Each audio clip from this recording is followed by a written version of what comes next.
What happens when a quiet, broken kid is cursed by the one person he loves most? The movie follows a young boy named Yuta, who looks cheerful on the outside and always has a bright smile on his face. The reason he's so happy is his best friend, Rika. The two of them spend hours together playing games, laughing, and just enjoying life. Even though they're really young, they form a strong bond and clearly care deeply about each other. On Yuta's birthday, Rika gives him a present. He excitedly opens it but then pauses. Inside is a ring. He's confused. Rika links her pinky with his and says it's a promise. A promise that one day they'll get married and live together forever. Yuta doesn't really understand what marriage means, but when he hears he'll be with Rika forever, he's like, okay, that sounds great. He happily agrees. On their way home, Rika is suddenly hit by a car. Oh my god. This scene is horrifying. Yuta is completely frozen, unable to process what just happened. And then, things somehow get even worse. Rika's body starts moving. She comes back from death. What? But not as a human. Yeah, man. She returns as a terrifying curse, bound by that promise she made with Yuta. This single moment completely changes Yuta's life. As he grows up, Yuta becomes quiet and he barely talks to anyone and keeps to himself. Because of this, he becomes an easy target for bullies. One evening, after school, he's cornered by a group of them. Yuta begs them to leave him alone, but they just laugh and move closer. And then, cursed hands suddenly appear and drag the bullies into a locker. This incident catches the attention of Jujutsu sorcerers. Yuta is later found locked in a room where Gojo is himself. He tells Yuta that he's a teacher at Jujutsu High and that Yuta will be transferred there as a first-year student. Yuta immediately refused. He believes it would be better if he just died so no one else gets hurt. Wow, so perfectionist. Gojo explains that yes, the curse is dangerous, but if Yuta learns to control it, he could protect thousands of people. He also says something important. If Yuta truly wants to give up on life, Gojo won't stop him. After thinking about it, Yuta finally agrees to give life one more chance. The next day, Yuta wakes up, eats breakfast, gets dressed, and heads to High with Gojo. Before Yuta enters the classroom, Gojo tries to hype everyone up about the transfer student in his usual playful way. But the class isn't impressed. They've already heard rumors about Yuta hurting people with his curse. The moment Yuta steps inside, everyone feels, oh my god, the pressure is insane. The students instantly pull out their weapons and surround him. They tell him, this is a school of exorcism curses, not for people who are cursed themselves. Yuta is so nervous he can't even speak. At this point, everyone realizes something important. Gojo forgot to properly explain things to Yuta. Gojo apologizes and gives a basic explanation. He explains that curses are born from negative human emotions and come in all shapes and sizes. Since curses can only be harmed by curse, Jujutsu High exists to train sorcerers to deal with them. Gojo warns the students to stay away from Yuta, or Rika might show up. And of course, she does. Rika partially manifests, causing chaos in the room. A short fight breaks out until she finally comes down and disappears. Once things settle, Gojo introduces Yuta to his classmates properly. First is Inumaki, who uses cursed speech. To avoid accidentally hurting people, he only speaks in rice bowl ingredients like and kelp. Then there's Aki, who uses cursed weapons even though she has no cursed energy. And finally, Panda, a walking, talking cursed corpse created by the school's principal. Without wasting time, Gojo sends Yuta on his first mission with Maki. They head to an elementary school where students have gone missing. Their mission is to exorcise the curse and retrieve the kids. alive or dead. Gojo puts up a barrier so curses can't escape, and normal people can't see anything. As soon as Gojo leaves, curses start appearing. Yuta completely panics, but Maki calmly wipes them out with her cursed weapon. Inside the building, Maki notices something strange. The curses seem hesitant to attack. She suspects Yuta might be the reason and asks what grade he is. Yuta has no idea, so Maki checks his ID herself. Yuta is listed as a special grade. Wow! Maki is still processing this when a powerful curse suddenly appears. Maki tries to attack, but misses, and both of them are swallowed whole. She drops her weapon outside and starts getting frustrated. She asks Yuta why Rika hasn't come out yet, but Yuta honestly doesn't know how to control her. Inside the curse, they find the missing children trapped. The curse has been slowly draining their strength. Even Maki starts feeling weak and eventually collapse. One of the children asks Yuta to help them, but Yuta feels completely useless. With the last of her strength, Maki grabs Yuta and asks him why he came to Jujutsu High in the first place. Yuta admits he doesn't want to hurt anyone, and he doesn't want to see anyone get hurt either. He just wants to feel needed, to have a reason to stay alive.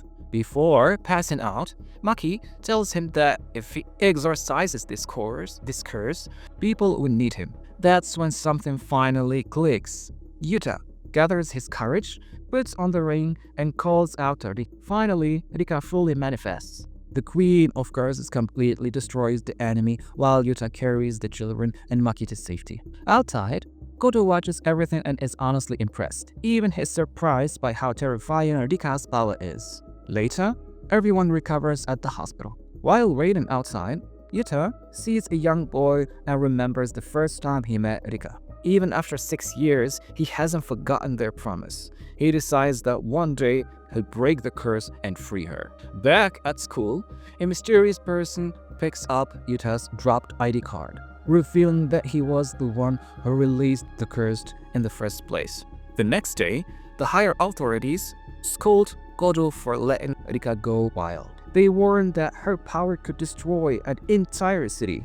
Gojo casually shuts them down, saying it wouldn't happen as long as he is around. He also finds it strange how Rika became such a powerful curse without any sorcerer background. They remind him that Yuta's execution only suspended. Gojo seriously warns them not to touch Yuta. Later, Gojo gives Yuta a katana. Since Yuta can't fully control Rika yet, he slowly learned to channel her power through the weapon. His training begins with Maki teaching him how to use curse tools. Over time, Yuta becomes more confident. Panda even messes around, asking Yuta about his time. 3 months pass, and Yuta grows closer to his classmates.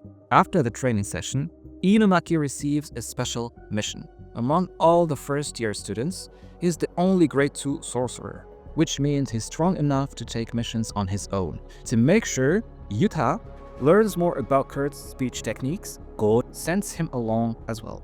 This time, Gojo can't supervise them because he has work to do elsewhere. Still, he reassures Yuta not to worry. According to Gojo, alone is more than enough for this mission. He does give Yuta one important warning: if things go wrong, Yuta should only borrow a small amount of Rika's power and absolutely not let her fully out. After hearing this, Yuta and Inumaki arrive at the mission site. It's a shopping district where a lot of low-grade curses have been spotted. Before heading in, Inumaki casually buys some throat medicine, which honestly feels like a bad sign already. Once they enter, Inumaki sets up a barrier. Almost immediately, a huge group of curses starts gathering. Yuta freaks out, seeing how many there are. Meanwhile, Inumaki stays completely. He pulls down his scarf and says just one word: explodes. Oh my god, I love this technique. And boom! Literally, all the curses instantly explode and turn to dust. God, it's that easy for him. After wrapping things up, they try to leave, but something feels off. The barrier isn't lifting. And then, of course, another curse appears. Inumaki uses his speech again, but this curse is much stronger. The effect barely works. Yuta quickly grabs Inumaki and hides. But during the chaos, the throat medicine gets left behind. Yuta tries to call for help, but there's no signal because of the barrier. At this point, it's clear no help is coming. Inumaki decides to fight the curse on his own so Yuta can get the medicine back. Yuta steps out to face the curse. He's clearly terrified, like, oh my god, what am I doing? But he remembers his training. While dodging attacks, he starts pouring Rika's cursed energy into his katana. He charges forward and lands a hit, but the damage barely does anything. Instead, Yuta gets injured, but that was never the point. Yuta manages to grab the medicine and tosses it to Inumaki. Inumaki drinks it just in time and uses cursed speech one more time. With a single command, the curse is crushed to death. Finally, it's over. After the mission, we finally see the face of the mysterious person behind everything. The next day, Yuta feels relieved knowing he was able to help Inumaki. Still, he realizes his control over cursed energy isn't smooth yet. He wants to improve how he channels it into his katana. So he asks Maki for help. Bad idea. Maki immediately snaps at him and tells him not to ask her anything related to cursed energy. Yuta is completely confused, wondering why she's so angry all of a sudden. Meanwhile, Goto investigates the shopping district. After speaking with Ichiji, he learns something important. Someone placed another barrier underneath Ichiji. That's why the barrier didn't disappear even after the curse was defeated. Gojo immediately suspects someone. And finally, the mystery man is revealed to be Suguru Geto. Oh my god. Before Yuta joined Jujutsu High, there were only 3 special grade sorcerers, and Geto was one of them. The following day, Yuta, Maki, Panda, and Inumaki came together when suddenly a massive bird lands nearby. People start pouring out of its sensing danger. Maki, Panda, and Inumaki tell Yuta to stay back. But in the blink of an eye, Geto grabs Yuta's hand and warmly greets him. Everyone freezes. Geto explains his dream, a world made only for curse users, a world where non-sorcerers are completely erased. He casually asks for Yuta's help in killing every non-curse user. Yeah, no way! Everyone is completely shocked. Soon, Goto arrives with other teachers. Geto smiles and greets Goto like an old friend. He compliments Goto on his students, a cursed speech user, a cursed corpse, a special grade cursed human, and someone he mockingly calls a Dennin clan failure. Gojo asks why Geto is here. Geto calmly declares, on December 24th, when the sun sets, he plans to release 1,000 curses in Doku and Tokyo, a full massacre. If they think they can't stop him, they're welcome to try. As Geto leaves, Gojo threatens to kill him right there. Geto warns him not to do anything that might hurt his precious students. As he walks away, he wonders where everything went wrong. That night, an emergency meeting is called. Everyone is gathered to discuss just how dangerous Geto really is. They explain that Geto is a special grade curse user, and his curse technique allows him to absorb unbound curses and control them however he wants. On top of that, he's been running a religious group for years where he removes curses from normal people, but instead of destroying them, he absorbs them. And here's the scary part. He's been doing this for over 10 years, which means he could easily be carrying more than 2,000 curses right now. Oh my god.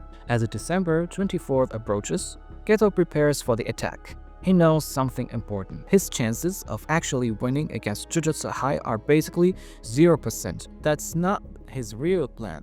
His goal is to create chaos, kill Yuta, and take Yuta for himself.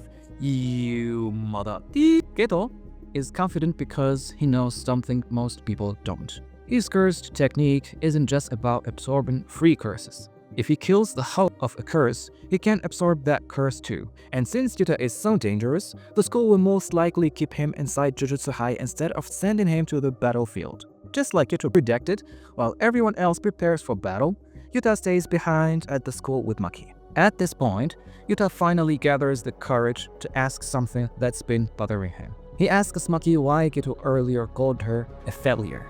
Maki explains that she was born into the Zennin clan, one of the 3 most powerful families in the Jujutsu world, but she was born with 0 cursed energy. Because of that, She has to use special glasses just to see curses and rely on cursed weapons to fight them. Because of this, her own family treated her like trash.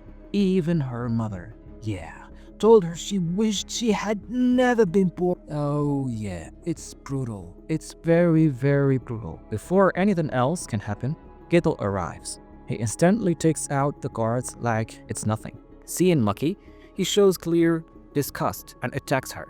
While that fight is happening, somewhere else, a powerful foreign sorcerer named Miguel keeps Gojo busy. Geto specifically hired him just for this. Ichiji whispers something to Gojo, and suddenly Gojo realizes exactly what Geto is planning. He immediately sends Panda and Irumaki to Jujutsu High to protect Yuta and Maki. Gojo tells them he joins soon after dealing with Miguel. Clearly annoyed, tells Miguel to hurry things up. By the time Panda and Inumaki reach the school, it's already too late. Geto has completely defeated Maki. Panda rushes in, furious, and starts throwing punches. To his surprise, Geto is insanely good at hand-to-hand combat. Panda transforms and attacks again, landing a solid hit, but Geto is basically just playing around. Then, Inumaki steps in and uses cursed speech. For a moment, it looks like they've won. They rush over to Maki, but Geto isn't even close to done. He releases his curses and wipes them all out. And finally, Yuta arrives. Yeah, here comes the man. Seeing his friends beaten and broken, pushes Yuta over the edge. Oh my god, not again. For the second time, he completely loses control and fully manifests Rika. Geto doesn't want to kill Yuta, but he believes it's necessary. He sends his curses forward, but Rika destroys them effortlessly. Yuta carries his friends to safety and uses reverse cursed techniques to heal them. But Rika is angry. She blames Maki for always putting Yuta in danger. Yuta immediately snaps at, telling her not to hurt his friends. Rika apologizes and begs Yuta not to hate her. Yuta reassures her. The only person he hates is Geto. As Geto attacks again, Yuta suddenly uses cursed speech and wipes out all of Geto's remaining curses in one move. Oh my god. The fact that Yuta pulled off something this advanced so easily shocks even Geto.